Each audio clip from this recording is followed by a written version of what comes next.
बिस्मिल्लाहिर्रहमानिर्रहीम। अस्सलाम वालेकुम फ्रेंड्स। एक छोटी सी लेटेस्ट अपडेट के साथ मैं आपकी खिदमत में हाजिर हूँ। नजात ट्रैवल एंड टूरिज़्म इटली हमारा यूट्यूब चैनल है।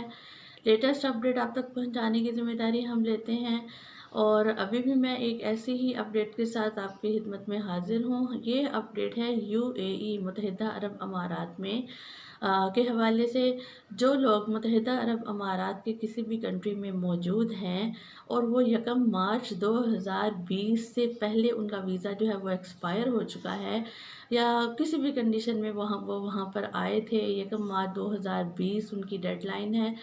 जो लोग एक्सपायर्ड वीज़ा के साथ वहाँ पर इल्लीगल थे उनके लिए यूएई की हुकूमत ने ऐलान किया है कि वो जो है वो 1 नवंबर सन 2020 तक 17 नवंबर सन 2020 तक उनके पास टाइम है कि वो यूएई को छोड़कर जा सकते हैं।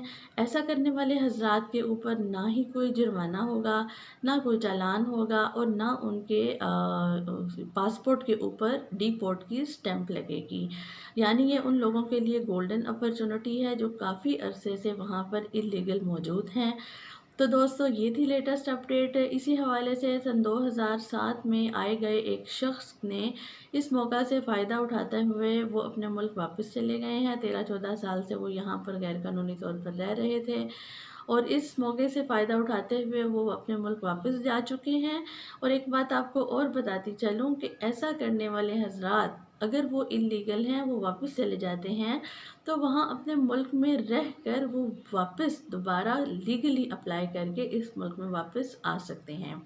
तो दोस्तों ये थी इन्फॉर्मेशन के 1 मार्च सन 2020 से पहले एक्सपायर्ड वीज़ा वाले लोग जो हैं उनके लिए 17 नवंबर सन 2020 जो है उसकी डेडलाइन दे दी गई है। तो जल्दी करें, तमाम वो लोग जो इलीगल थे, परेशान थे जुर्माने के डर से, चालान के डर से या डिपोर्ट की स्टैंप लगने के डर से, उनको चाहिए वो इस मौका से फ़ायदा उठाएं और अपने अपने घरों में जाएं, अपने अपने मुल्कों में जाकर वापस वो लीगली अप्लाई करके वापस इधर आ सकते हैं। तो दोस्तों लेटेस्ट अपडेट आई थिंक आपको अच्छी लगी होगी। इस वीडियो को लाइक करें, शेयर करें, हमारे channel Najat travels and tourism Italy को सब्सक्राइब करें। अगली आने वाली वीडियो तक मैं आपसे इजाज़त चाहती हूँ, तब तक के लिए अल्लाह हाफ़िज़।